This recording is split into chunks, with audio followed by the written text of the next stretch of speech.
ஓம் ஸ்ரீராம ராம ராமேதி ரமே ராமே மனோரமே சகசிரநாம தத்துல்யம் ஸ்ரீராம நாம வராணனே. உலகம் யாவையும் தாமுழா வாக்கலும் நிலைபெறுத்தலும் நீக்கலும் நீங்களா அழகிலா விளையாட்டுடையார் அவர் தலைவர் அன்னவர் சரண் நாங்களே. எத்திர எத்திர ரகுநாத கீர்த்தனம் தத்திர தத்திர கிருத்தமாஸ்தகாஞ்சலிம் வாஷ்பவாரி பரிபூர்ணலோச்சனம் மாருதிம் நமது ராட்சசாந்தகம்.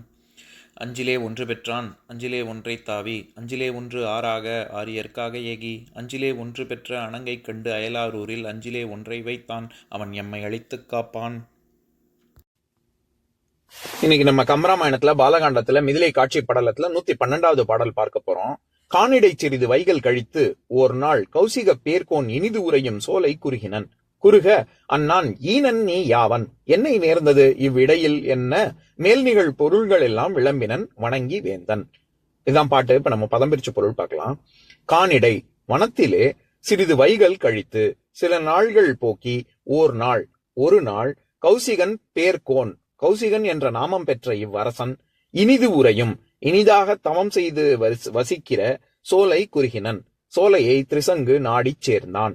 குறுக அணுகிய அளவில் அந்நான் அக்கௌசிகன் ஈனன் நீ யாவன் சண்டாளனான நீ யார் இவ்விடையின் நேர்ந்தது என்னை இந்த இடத்திற்கு வந்ததன் காரணம் என்ன என்ன என்று வினவ வேந்தன் வணங்கி திரிசங்கு கௌசிகனை வணங்கி மேல் நிகழ் பொருள்கள் முன் நடந்த செய்திகள் எல்லாம் விளம்பினன் அனைத்தையும் சொன்னான். இப்ப நம்ம இந்த பாட்டுல இருக்கக்கூடிய நயங்களை பார்க்கலாம். அதாவது சென்ற பாடல்ல பார்த்தோம்ல, இது திரிசங்கு தன்னுடைய இயற்கை பொலிவு போய் தேஜஸ் போய் அவன் மக்கள் எல்லாரும் அவனை சீச்சி அப்படின்னு எள்ளி நகையாடினோடனே அது பொறுக்க முடியாமல் திகைத்து போய் அவன் காட்டை சேர்ந்தான் காட்டை அடைந்தான் அப்படின்னு. அப்ப நம்ம என்ன புரிஞ்சுக்கணும், ஏதோ மக்கள் நடமாட்டம் இல்லாத ஒரு இடத்துக்கு வந்தா நம்மளை யாரும் எள்ளி நகையாட மாட்டாங்க, அதை தவிர்த்திடலாம் அப்படின்னு சொல்லி ஏதோ ஒரு காட்டுக்கு போனா அப்படின்னு நம்ம நினைச்சுக்க கூடாது. குறிப்பாக இவன் விஸ்வாமித்திரர்கிட்ட வந்து அடையணும்னு சொல்லிதான் அவரை இருக்கக்கூடிய காடு எங்க அப்படின்னு விசாரிச்சு அங்க எங்க கேட்டு காட்டுக்கே வரான். ஏன்னா நம்ம முன்னாடி பார்த்தோம்ல, காமதேனு வரிசையா படையா அனுப்பிச்சு கௌசிகனுடைய படைய துவம்சம் பண்ணி இவர் வசிஷ்டரோட ஒரு வலிமையான ஒரு ரிஷியாக தான் மாற வேண்டும் அப்படின்னு ஒரு சபதம் எடுத்துக்கொண்டுதானே இவர் காட்டுக்கே வந்தாரு. அதனால இந்த செய்தி உலகம் பூரா எல்லாருக்கும் தெரியும். இந்த மாதிரியாக சண்டை நிகழ்ந்தது, கௌசிகன் ராஜால இருந்து ரிஷியாக மாறுகிறான் அப்படின்னு எல்லாருக்குமே செய்தி தெரியும். அதனால திரிசங்கு என்ன நினைக்கிறான், நம்ம முன்னாடியே பார்த்தோம்ல, நீள் உலகத்து யாரும் இல்லையா இந்த உலகத்துல உன்னை விட்டா ஆள் இல்லையா அப்படின்னு சொல்லி குரு வசிஷ்டரை பகைச்சுக்கும் போதே அவன் என்ன நினைக்கிறான், விஸ்வாமித்திரர்கிட்ட போனா இவர் முடியாதுன்னு சொன்ன காரியம் கண்டிப்பா அவர் செய்வார் அப்படின்ற ஒரு நோக்கத்தோட தான் அவன் காட்டுக்கே வரான். அதனால நேரா விஸ்வாமித்திரர் எங்க இருக்காருன்னு விசாரிச்சுக்கிட்டு தான் காட்டுக்கு வருவதாக நம்ம புரிந்து கொள்ளணும். எப்படி நம்ம பழுவம்னு போன பாட்டுல காட்டுக்கு பார்த்தோமோ அந்த மாதிரி இங்க காணிடை அப்படின்னு சொல்றாரு. கான், காணம், கானகம் இது எல்லாமே காட்டுக்கான பேர் தான்.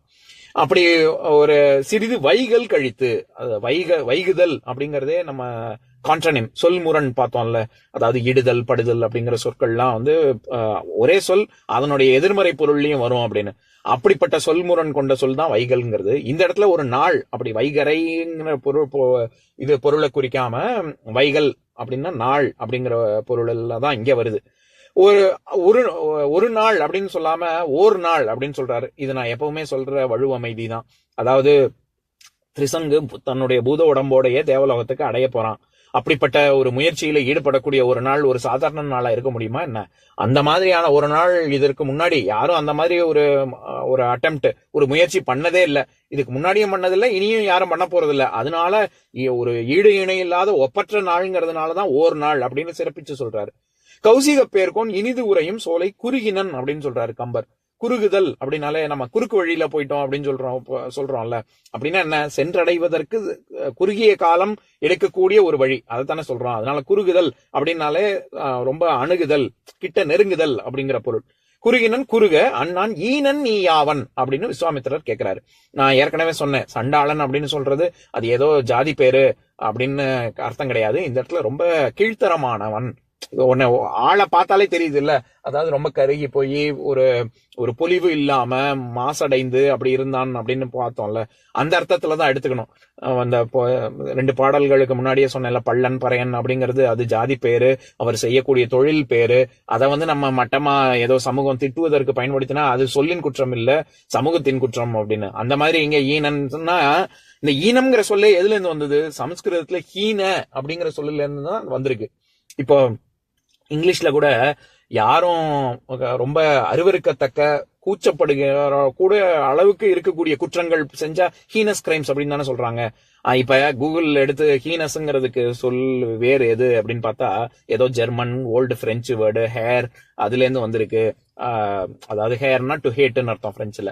அந்த மாதிரி வந்திருக்கு அப்படின்லாம் சொல்லுவாங்க. எனக்கு இந்த மாதிரி கூகுள் ஏஐ டூல்ஸ் மேல எல்லாம் நம்பிக்கை கிடையாது. நம்மளுடைய நூல்கள், நம்மளுடைய இது நிகண்டு இதெல்லாம் பார்த்து வேற எங்கெங்க அந்த பிரயோகம் இருக்கு அப்படின்னு சொல்லணும். விளையாட்டா சொல்லணும்னா, சதாம் ஹுசைன் கல்ஃப் வரும்பொழுது சொல்லுவாரு, நாங்க 7000 வருஷத்துக்கு முன்னாடி எங்க கலாச்சாரம் எல்லாம் ஓங்கி உயர்ந்து வளர்ந்து இருந்த சமயத்துல நீங்கெல்லாம் ஆடைகள் இன்றி காடுகள்ல அங்கேயும் எங்குமா ஐரோப்பாவில திரிந்து கொண்டு இருந்தீர்கள் அப்படின்னு. எதுக்கு சொல்ல வரேன், யாரும் இதுதான் அத்தாரிட்டி, இதுதான் முடிவான முடிவு, இந்த சொல்லுல இருந்தா வந்திருக்கு அப்படின்னு சொல்றதுக்கு யாரும் தற்போதைய ஆராய்ச்சிக்கு அந்த யாரையும் அப்படி முடிவா சொல்லிட முடியாது. இருந்தாலும் நான் என்ன சொல்ல வரேன், நம்ம பிற சொற்களையும் சேர்த்து பார்க்கணும். இப்ப யாராவது ஒருத்தவங்க ரொம்ப ஊட்டச்சத்து இல்லாம ரொம்ப குறைபாடோட இருந்தாங்கன்னா பலகீனமா இருக்காங்க அப்படின்னு சமஸ்கிருதத்திலையும், பலவீனமாக இருக்காங்க அப்படின்னு நம்ம தமிழ்லயும் சொல்றோமே, அந்த இடத்துல பலம் கூட்டல் ஈனம் அப்படின்னா இல்ல ரொம்ப குறைபாடு இருக்கு அப்படிங்கிற பொருள் தான். இந்த மாதிரி எல்லாம் நம்ம பொருத்தி பார்க்கணும். சரி, இப்ப நம்ம கம்பராமாயணத்துக்கு வருவோம். ஈனன் நீ யாவன் அப்படின்னா ரொம்ப இந்த மாதிரி ஒரு கீழான நிலைக்கு இருக்கியே, நீ யாரு, என்னை நேர்ந்தது இவ்விடையில், இதுக்கு நடுவுல நீ நல்லாதான் இருந்திருப்ப, அதுக்கும் இதுக்கும் நடுவுல ஏன் இப்படி என்ன ஆச்சு சொல்லு அப்படின்னு சொன்ன உடனே, மேல் நிகழ் பொருள்கள் எல்லாம் விளம்பினன், முன்னாடி நடந்த விஷயங்கள் எல்லாம் விளம்பினன். நான் ஏற்கனவே சொல்லியிருக்கேன், சொல்லுதல் அப்படிங்கிறதுக்கே 50க்கும் மேற்பட்ட சொற்கள் இருக்கு. குறிப்பா கம்பர் இந்த இடத்துல விளம்பினன் அப்படின்னு விளம்பரப்படுத்துதல், ஒரு அட்வர்டைஸ் பண்ற விதத்துல. அப்போ ஒரு திரிசங்கு நடந்த விஷயத்தை எப்படி சொல்லியிருப்பான், அதாவது நான் ஒரு நல்ல நல்ல அர்த்தத்துக்காக கேட்டேன், ஆனா குரு என்னை சபிச்சிட்டாரு, இந்த சாபத்துக்கு நான் தகுந்தவன் உகந்தவன் அல்ல, சாபமே தவறு அப்படிங்கிற ஒரு கண்ணோட்டத்துல தானே இவன் எடுத்து சொல்லியிருப்பான். அதனால இங்க எல்லாம் சொன்னான்னு சொல்லாம விளம்பினன் அப்படின்னு சொல்றான். தன்னுடைய பங்கு நியாயத்தை சேர்த்து சொல்லியிருப்பான் விஸ்வாமித்திரர். அப்பதானே விஸ்வாமித்திரர் அவரே முடியாதுன்னு சொல்லிட்டாரா, வசிஷ்டரே முடியாதுன்னு சொல்லிட்டாரா, நான் பண்ணி காமிக்கிறேன் அப்படின்னா அவரோட நான் உயர்ந்தவன் உலகம் புரிஞ்சுக்கும்ல அப்படின்னு வசிஷ்டரனுடைய ஒரு என்ன சொல்றது, என்ன சொன்னா வசிஷ்டர் விஸ்வாமித்திரர் செய்வாரு அப்படிங்கறது உணர்ந்து சொன்னாங்கிறதுனாலதான் விளம்பினன் அப்படின்னு சொல்றாரு. இதனை தொடர்ந்து இனி வரும் பாடல்கள்ல நம்ம பார்க்க போறோம். கௌசிகன் வேள்வி செய்து திரிசங்குவை வானுலகத்துக்கு ஏற்றுதல். இப்ப நான் இந்த பாட்டை இன்னொரு தடவை படிக்கிறேன், கேளுங்க. காணிடை சிறிது வைகள் கழித்து ஓர் நாள் கௌசிக பேர்கோன் இனிது உரையும் சோலை குறுகினன். குறுக அந்நான் ஈனன் நீ யாவன், என்னை நேர்ந்தது இவ்விடையில் என்ன, மேல் நிகழ் பொருள்கள் எல்லாம் விளம்பினன் வணங்கி வேந்தன். இன்னொரு நாள் இன்னொரு பாட்டு பார்க்கலாம். ஓம் சாந்தாகாரம் புஜகசயனம் பத்மநாபம் சுரேஷம் விஸ்வாதாரம் ககனசத்ரசம் மேகவர்ணம் சுபாங்கம் லக்ஷ்மீகாந்தம் கமலநயனம் யோகி ஹிருத்யானகம்யம் வந்தே விஷ்ணும் பவபயஹரம் சர்வலோகைகநாதம். உம்பரோடு இம்பர்காரும் உலகம் ஓர் ஏழும் ஏழும் எம்பெருமான் என்று ஏத்தி இறைஞ்சி நின்று ஏவல் செய்ய தம்பியரோடும் தானும் தருமமும் தரணி காத்தான் அம்பரத்து அனந்தர் நீங்கி அயோத்தியில் வந்த வள்ளல். ஓம் பூர்ணமதః பூர்ணமிதம் பூர்ணாத் பூர்ணமுதஸ்யதே பூர்ணஸ்ய பூர்ணமாதாய பூர்ணமேவாவசிஷ்யதே. ஓம் சாந்தி சாந்தி சாந்திः. ஓம் சர்வேஷாம் ஸ்வஸ்திர்பவது சர்வேஷாம் சாந்திர்பவது சர்வேஷாம் பூர்ணம் பவது சர்வேஷாம் மங்களம் பவது. ஓம் சாந்தி சாந்தி சாந்திः. ஓம் சர்வே பவந்து சுகினः சர்வே சந்து நிராமயாः சர்வே பத்ராணி பஷ்யந்து மா கஷ்சித் துக்கபாக் பவேத். ஓம் சாந்தி சாந்தி சாந்திः.